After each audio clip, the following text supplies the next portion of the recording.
Hi everyone, it's a pleasure to be here. And I'm going to speak about setting up an effective and scalable test automation environment.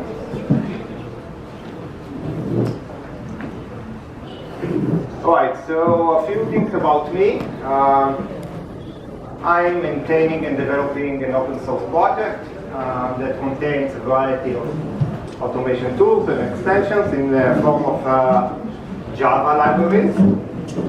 I'm also leading an automation team at Testingmind, which is a medical device company that develops brain network analysis software. A few things to emphasize here. We're going to be keeping focus on best practices.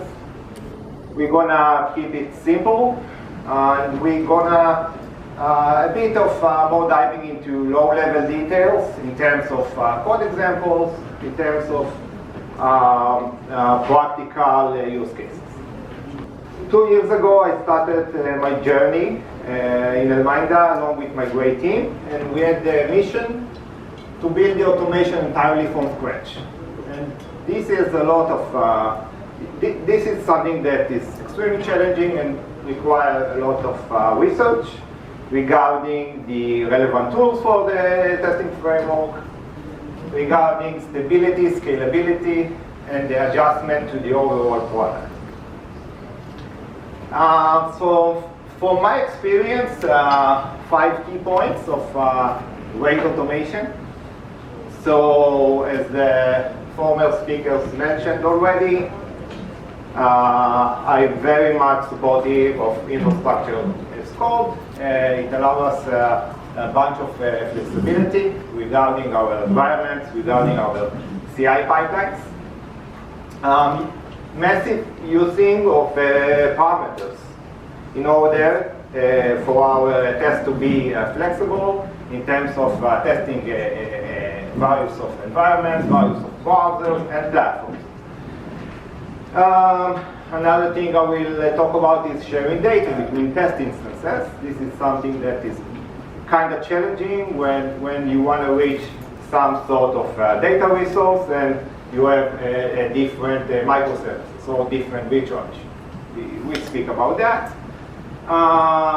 We're going to speak about microservices implementation in terms of Docker containers. And the last subject is like documenting our test runs in the form of video recording, reports, logs, and others. All right, so common approaches of web testing, you're probably familiar with, integration and module testing, API testing, and UI testing. I'm going to speak in this lecture mainly about the UI testing and on some API testing as well. So, for the study case, I created a Kubernetes application in a Kubernetes cluster entirely from scratch. And you can see the components of the application. You can see the UI over here. This is a Jenkins. This is a Kubernetes pod of a React application. This is the front end. You can see the REST API over here. You can see service X and service Y. You can see the database in the form of MongoDB. And you see the Zalenium, which is the tool that we're going to talk about in the next slides, and the Jenkins server.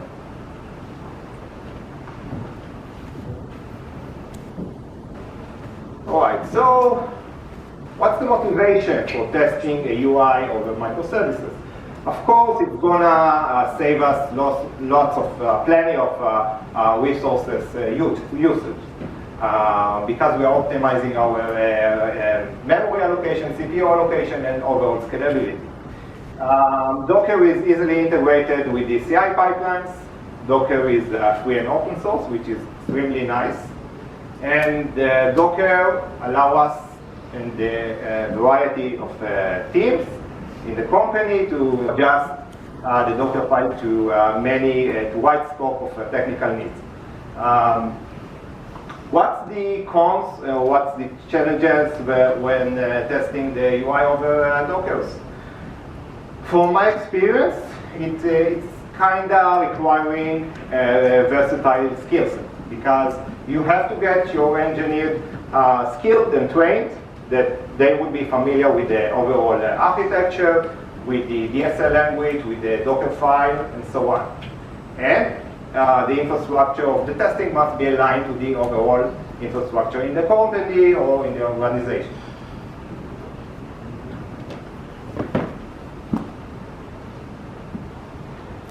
So for testing our UI over microservices, we chose the Zalenium project.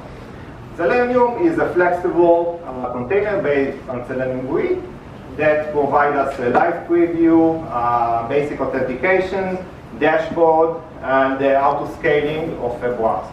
Okay?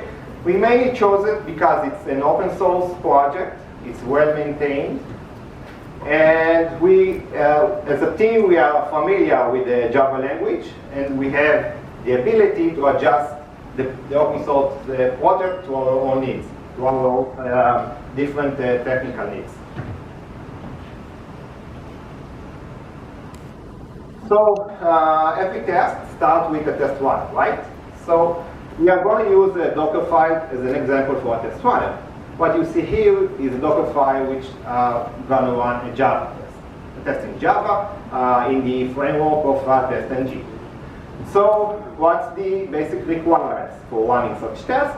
We need a dependency of Git in order to clone our repository. We need the Maven for a build tool, and we need the various of other dependencies, and of course configuring our Java directory and other environment files. So the great thing about it, that as some of you spoke before, is that you can actually maintain it in your version, in your repository, and everyone can track the change. And on every change, you can trigger a pipeline which would make sure that nothing broke. So from the Docker file, we dive into the Jenkins pipeline. And in the Jenkins pipelines, we can implement parameters. The parameters will represent the different states or different types of the test. So for example, here we have a Jenkins pipeline that includes the Maven command for running the test, and it has two parameters. One parameter is whether to record the video or not, and the second parameter is the type of the environment. In this case, is the night environment. The next component of the pipeline is the definition of the Docker image, which was defined in the former slide in the form of Docker file. So here we can actually pull the image from Docker Hub, and by referencing the relevant image that we maintain. In this case, this is just a sample. This is end-to-end test. This is a Docker file that I created for the example. And next, you can see using the container in the next step of the build, and performing the Maven command for running the test.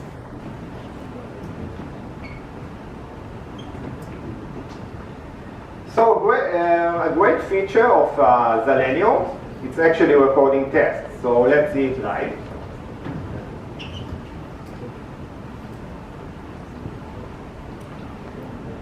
This is live. This is not a live recording. This is a recording that we see on the dashboard. Once the test ends, it uploads the MP4 file to the server, and then we can reach the file. Let me play the video, and you can see the whole use case. For the example, just navigate into my React Web application and sending an input, hello, Testingmind.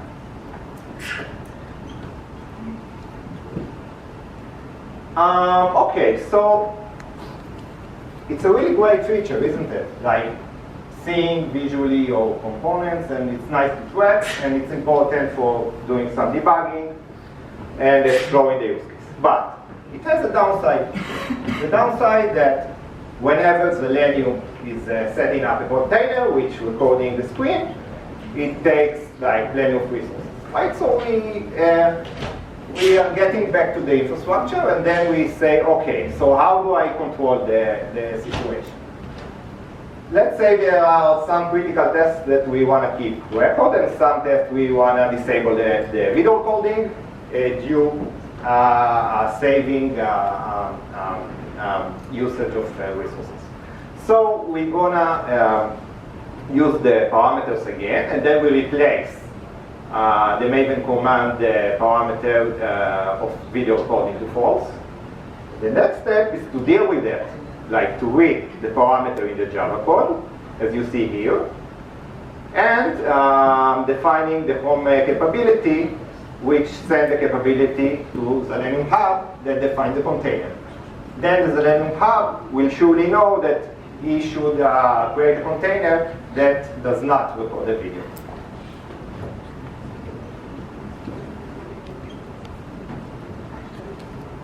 All right, so another type of infrastructure as code is defining the desired resources for each web browser. For each container that runs a web browser, you can do that using the YAML file of Zalenium. And in the YAML file, you can define the desired containers, which would be always on. Like you could be sure that you have 2 browsers alive, and Zalenium can scale it up to 10 in our case. By default, the video recording is 2, and these values are the resources requests and limits from Kubernetes cluster.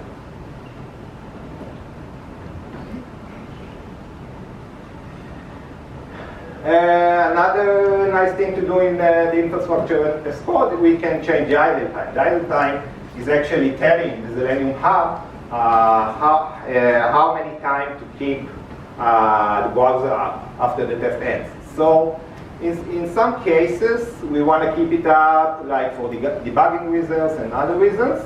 And for other scenarios, we want to immediately turn it off, right? So in the infrastructure as code, using the DSL pipeline, we can actually define numeric value of idle time, again, passing it as a form of capability to the test runner, which define the right configuration for the remote web drive.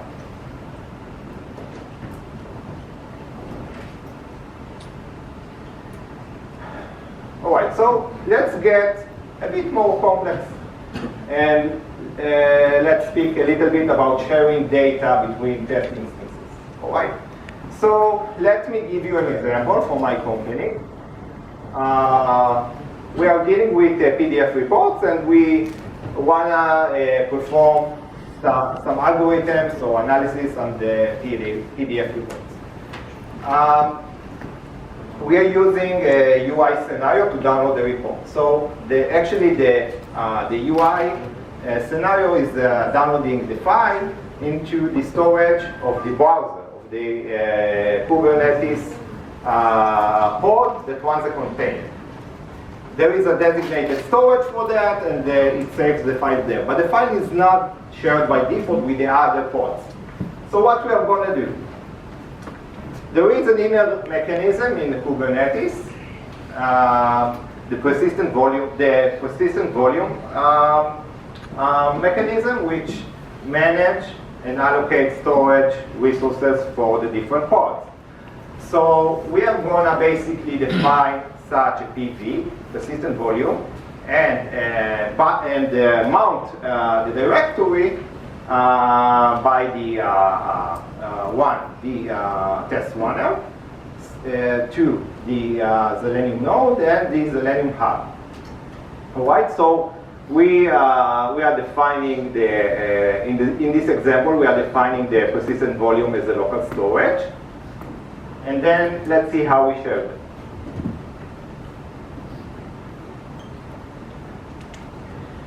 You can see here an output describing the local PV.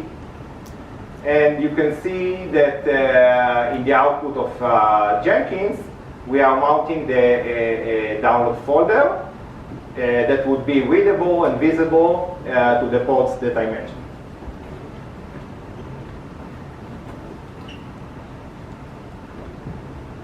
And this is the full architecture. You see the PEV is actually a mounted directory. And we have the Jenkins server, which is always on, the Zalenium hub, which is always on. Jenkins slave is autoscaled, and Zalenium node is autoscaled. Whenever they created, they immediately binded into the persistent volume, and then it's visible and readable by both test runner and debug. Let's see a test that actually verify that we have a successful persistent volume share.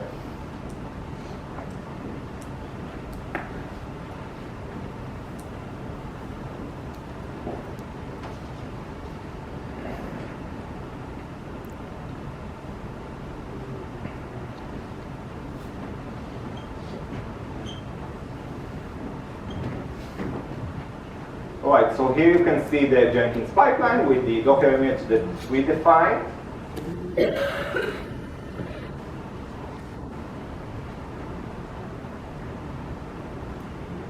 You can see that after downloading the file, we're going to use the cat command in order to verify that the downloaded file is actually reachable by the test runner.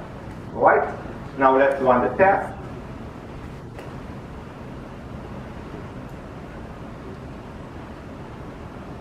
Dive into the console of the test run, see the logs. Now the Kubernetes is creating the test runner container. It's still offline. In a moment it shows up. And you can see the mounted directory in the metadata here.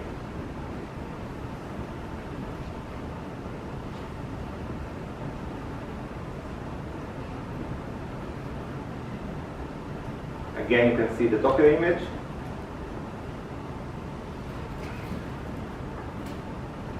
And in a moment, we will dive into the UI.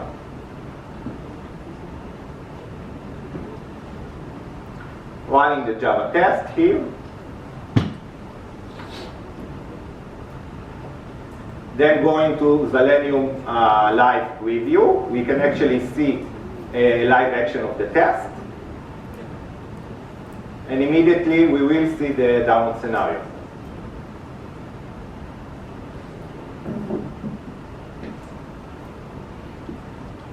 Opening a browser, navigating to our test site, and downloading the test file over here. Now the next step is reading the file in the test runner. And you can see that the cat commands actually work, and the test runner is making an output of the downloaded file. This is the snowy download the test file.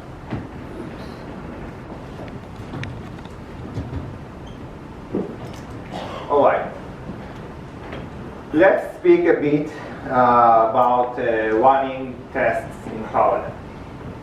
And let's say that let's take a case that your test suite is not yet ready for running in parallel within the core. All right, this can happen due plenty of reasons, like legacy code, like limitations of the framework, and so on. So let's explore into a built-in mechanism in the Jenkins pipeline that allow us to define parallel builds within the DSL pipeline.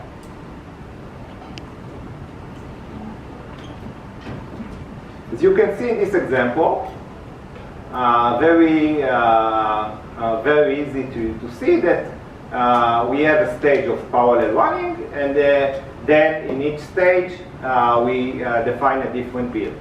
So for the example, we actually setting a few states in parallel, and each one will contain a different text string to send into the text box, and then we can verify that it actually works.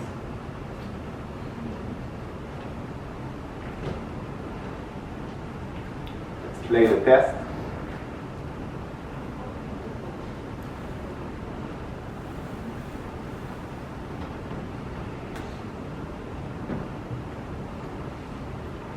Let's explore into the Jenkins pipeline.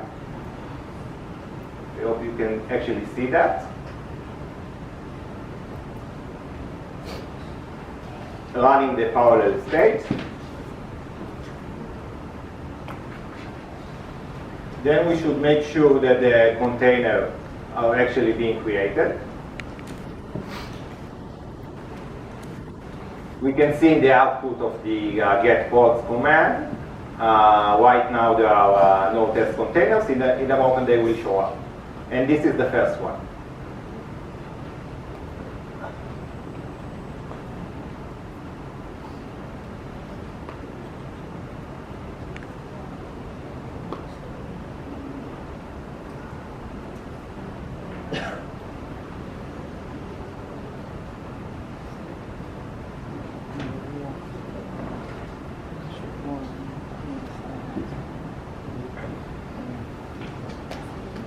Now the pipeline has actually triggered the parallel running. So you can see that the build is started, the different builds that runs in parallel. And we're still tracking the get pods command in order to verify that the pods are actually created. Now you can see 5 different pods of different test runs, and we can dive back into the UI and see the desired text string actually being sent to the text box. Hello second build, hello third build, hello fifth build, and so on. Complicated alternative, defining our test in a runnable object in Java.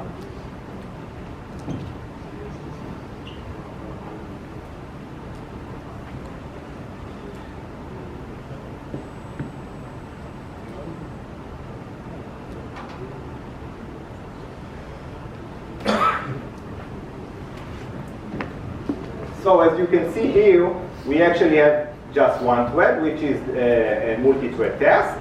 And then we are using the executor service, creating a runnable object of Selenium. You can see that we turned off the built-in mechanism. Diving into the runnable object, we are defining Selenium use case that again will navigate to the URL and send some text. But now it would be with a self-made code instead of using the built-in mechanism. And we are using a synchronized object in the form of a countdown latch, letting the thread notifying each other about successful runs.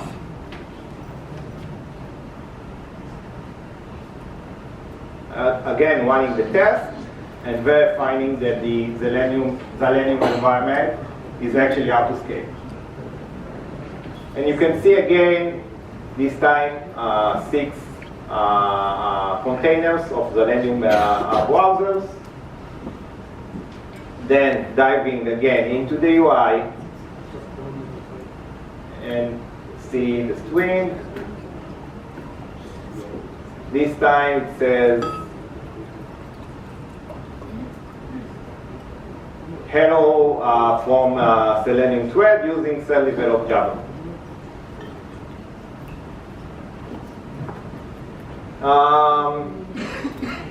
And this one, although it's an example, it could be like a reuse case. For example, you want to make a test that on one browser send an email and on another browser wait for the email to be received.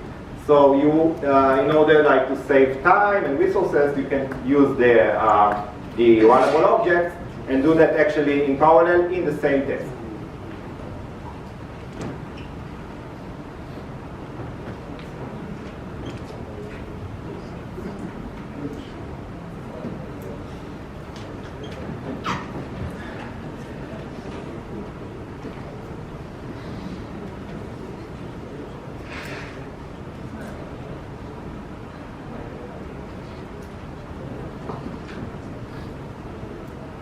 right?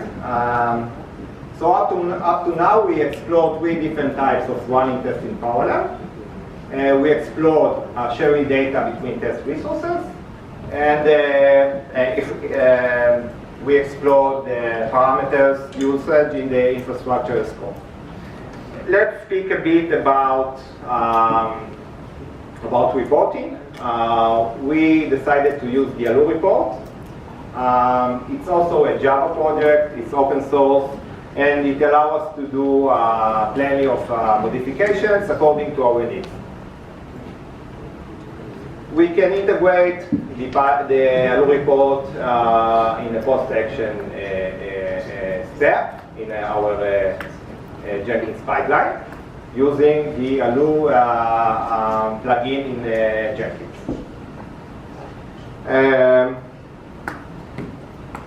There is a nice feature of Aloo that allows us to define environment vars. Then we can see in the dashboard of Aloo the type of environment, the type of the amount of threads, and so on. But there is a limitation in the built-in in the common project, which is you cannot define the environment vars on runtime. And we actually really needed this capability, so we developed an extension for the open source library, allowing us to write the environment vars on runtime. As you can see here, we are writing the type of the test suite. We are writing whether the video is enabled or not. We are writing the browser type and the environment type and so on. Let's see an example of the report. You can see that the environment vars are actually being on the report. You can see here an example of the nightly environment. You can see the URL of the environment, and you can see the browser type. So this is an example of flexibility when using an open source library and doing the adjustments and modifications according to the technical needs.